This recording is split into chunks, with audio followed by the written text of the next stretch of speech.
Greetings! Anton here with another H3VR devlog. This week we're going to be doing another sort of behind-the-scenes, technical focus kind of video. For this week's more specifically, we're going to be going over some of the graphical upgrades that H3 is going to be getting now that I have successfully moved it over to Unity 5.6. Especially as we all know that gamers always love more graphics! So let's dive right in. I'm going to be doing this primarily as a sort of screen share showing the Unity editor and Photoshop just to be able to explain a couple concepts. So let's switch on over. So the first thing we're going to be talking about here is what we get out of the fact that we can now be in what's called HDR, or high dynamic range. The version of H3 that's on Steam right now, that's running in Unity 5.5, has been what's called running in LDR, low dynamic range, meaning colors, how bright everything can be, goes from 0 to 1. And the reason for that had to do with the fact that in Unity, you were restricted. You could basically either choose to be in HDR or have MSAA, sort of, which is hardware anti-aliasing. It's what smooths out all of our jaggy edges on geometry. That's super important, obviously, in VR because of panel resolution and the way the head moves around and a bunch of other sort of visual reasons. So MSAA has been the most important thing to have. Everything else had to be, that wasn't compatible with it had to go away. But now we can have both. So let's talk about what HDR is and what it gives to us visually. So the first thing that HDR does, that's the sort of like the easiest and simplest thing to understand, is that any sort of color or on an object, on a material, etc., can be brighter than 1.0 white.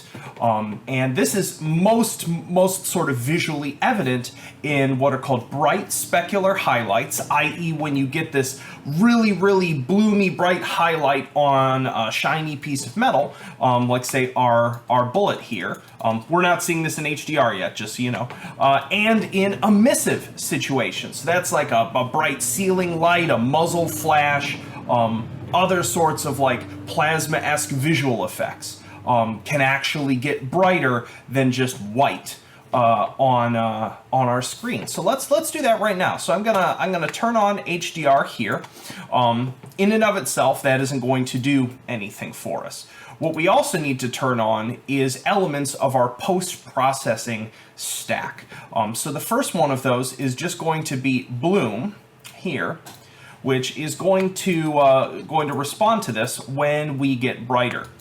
Another important thing to understand, because bloom has been in the game so far, and some folks have kind of complained about it. I haven't thought it looked particularly great in H3, and that has to do with the way that bloom sort of has to behave when you're in LDR.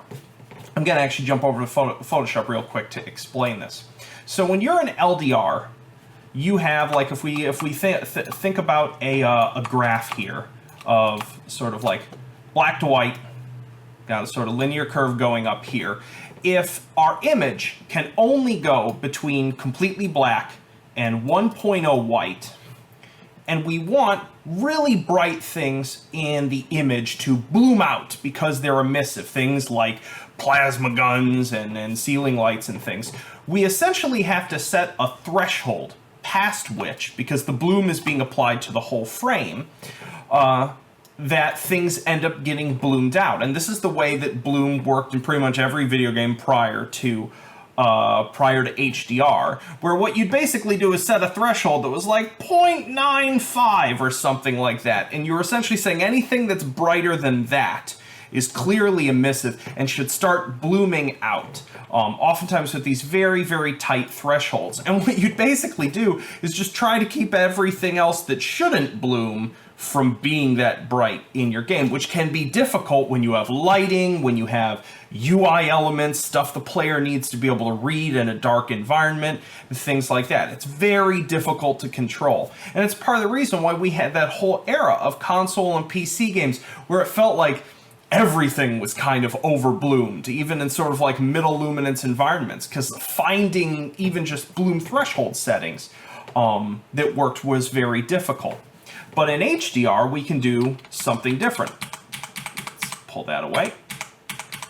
Which is we can have, you know, this go up, you know, as high as we want, with 1.0 here being, you know, sort of like our standard maximum brightness, as bright as we expect a regular thing that just like the sun is hitting, other than say a reflective metal. And then everything above that, we can have the bloom threshold at 1.0. So I can say select a like a glowy red cube here in the scene, and I can set its emission here to, instead of being red at 1.0 strength, having it at 3.0 strength.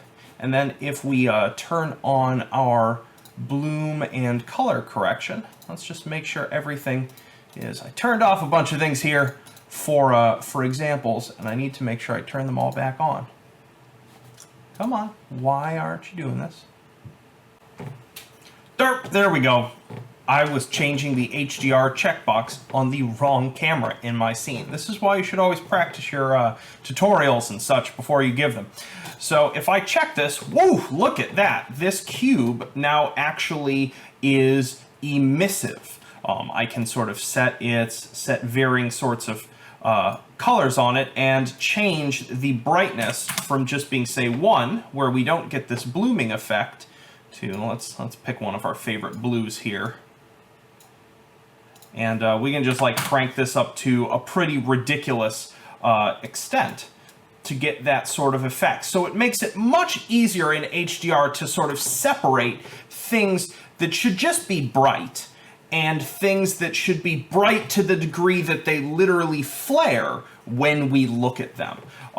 And so by having HDR in the game, it will improve and soften in, I think, really productive ways the way all muzzle flashes look, especially in dark environments. When I have a ceiling light up on a ceiling, it will actually look like it's a light and not just like a, you know, a bright piece of geometry. And will help me prevent having sort of blooming and flaring occurring where I really don't want it to.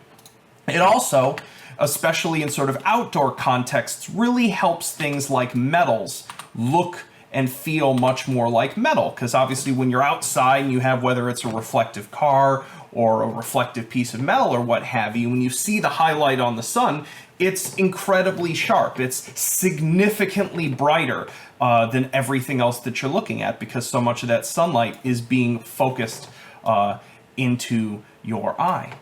So yeah, so that's one of the things that HDR gets us. The other thing that it gets us is both has a sort of a utilitarian and a stylistic benefit, which is that we can color grade in essentially significantly more extreme manners. One of the difficulties of working with LDR color when you want to change anything about the grading, and if you're not familiar with that term, basically, like if I were to sepia tone this image, or if I were to make it all feel a little more blue, that would be me color grading the image. And the problem with doing this with an LDR image is, and I'm going to demonstrate this in a much more extreme way. You would never change the image like this, but it helps us see where the problem is that when you're drawing an LDR, our color is going from 0 to 255. We have 255 discrete steps of color to work with. And so if you take those and you then stretch them apart by manipulating the contrast. So if I basically make this image significantly higher contrast here, like this, and then I hit OK, and then open up my levels, we see something interesting here. See how there's almost like missing slices?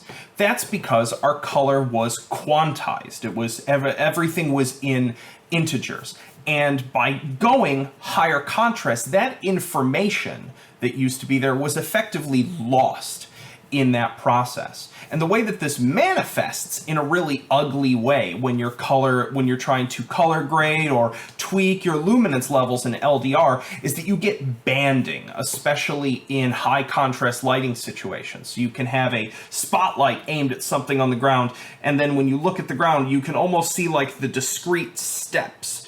You may have even noticed this if you've ever taken a photo with your camera and just started messing with it in Photoshop to try to like make it black and white moody or something, that you could sometimes get weird banding issues. That's because there's not enough color data there for you to make that transformation, in a gradual and elegant fashion.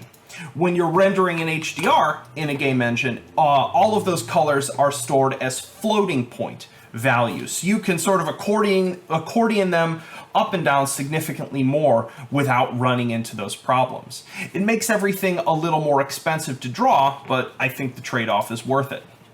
So we essentially now have the ability in all of our scenes to color grade them. And so this is that we can, let's see, do I have this on? And we're back again. Man, it is comedy of little errors here. I really should have practiced this whole spiel beforehand, but I was just so excited I just wanted to jump right into it. So looking at this, I once again I had something set wrong on my camera. We're looking at this image just with bloom. I actually had the wrong bloom visible, so this is the correct one. We don't have that weird lateral flaring that was happening. But we can turn on color correction here, which is going to default to neutral. And what color correction is doing is it's doing two things at once. We have essentially a curve with an exposure value that is taking that 0 to some bright number range and then mapping it down to a final 0 to 1 range for our image. And we can also sort of tweak the sort of color mood and the temperature and the tint of things. So there are several default options with these things. This is what would be called a very neutral color grade. This is the starting point for what's called the ACES curve, which is incredibly common as an aesthetic starting point in modern AAA games. It's a little over contrasty in HMDs from what I can tell, just because of the way that we perceive color when we've got a screen in a pitch black area right in front of our eyes. But then we can obviously tweak all sorts of things about this. We can make the image warmer, we can make the image cooler, we can sort of like shift the overall tint of it. We can alter its exposure, make it brighter and darker. And notice how we're not getting any artifacts in the image when we're doing this. We're not getting any sort of weird banding or noise coming from this because it's all in an HDR buffer. And so to sum up, the ability of being able to work in HDR gives you way more aesthetic freedom to compose a scene, compose a world, etc., and then change sort of global properties of it aesthetically, and to do so pretty efficiently. And obviously there's then a whole bunch of these little trackballs and grading curves. This is the part of color grading that is above my pay grade. I'm still reading up on it to fully understand it, but I use the far simpler sliders at the moment. So yeah, and then last up with our with our sort of graphical upgrades, and granted, what I'm about to show you is something that will be primarily only available to those of you with a really beefy GPU, because it's really expensive to run at VR frame rates, which is that Unity in its new post effects package has a really gorgeous type of screen space ambient occlusion. It's called multi-scale volumetric obscurance. I just love how these just get more and more jargony as time goes on. But I'm going to turn that on here, and what's great about this is that it just grounds objects so much more in crevices. So like if I zoom out here, there it is on, there it is off. Isn't that just like a spectacular difference? I've in general avoided all types of real-time AO effects for H3 because they are murderously what's called pixel expensive, meaning that they're not just expensive, but how expensive they are scales with just the number of pixels that you're drawing. So the fact that we're drawing this really large frame buffer in VR tends to make most screen space AO effects too expensive to draw. Many of them also require what's called a normal buffer, which in the style of rendering we're doing here, forward rendering, there's no normal buffer, so we would have to draw one explicitly for us, which would increase the sort of CPU overhead significantly. This one doesn't require a normal buffer, so it's I would call this effect just barely in the sort of usable range for a VR project. So how's this all going to be available in the game? This is the sort of most important part of this. I'll switch back to full screen camera here. So the way that these new effects are being integrated does raise the draw cost of H3. So I want to make sure that you as the user have the maximum amount of control over this. I'm going to be tweaking what each of the sort of default quality settings draw-wise mean and what's on and off for them for the next big update release. In addition to that, I'm going to give you sort of like force toggle overrides to turn off these effects if the quality setting that you would normally be on would have them on. And so if you're running, I'll probably only have the AO on if you're running up at ultra. Maybe it'll be toggleable on high. The color correction and the bloom shouldn't incur too much of a performance cost unless you're running like just right down at the minimum limit, but those will be toggleable as well. In general, I'm going to suggest people always at least run at a level where the color correction can be used, because that's just that's less about a visual effect and more about conveying the whole mood of a scene and what, hue things should be. So if you're running basically potato and turbo potato will still be available as a quality setting. No posts will be enabled, and I will probably have HDR disabled on the camera as well. But those will effectively become compatibility modes where the game will run, but it won't quite look how it's supposed to in terms of how I'm aesthetically composing the scenes from here on in. But there should be plenty of information on the options panel so you know what you're doing and you know what your options are for it. And obviously you'll be able to change all of those at runtime without having to close the game or anything. So it should be still pretty easy for you to find the correct setting combination for the sort of performance that you want and need to get out of the game. So cool. So ends our little background on what's being added and done. Next week I'm going to be talking about probably start talking about a thing you've been excited about for a long time and been waiting for. I think you all know what I'm talking about. But either that or more technical stuff. We'll see how things go this next week. I've been mainly running around frantically trying to fix all of the things that this Unity 5.6 upgrade has broken. I have to rebake lighting for every scene in the game and tweak a whole bunch of things and build post profiles for all of them. So it is an onerous process. But I'm hoping to just get through it as fast as I can so I can get back to the big update that I'm working on. So I hope you all have a wonderful weekend, and I will talk to you soon. Peace.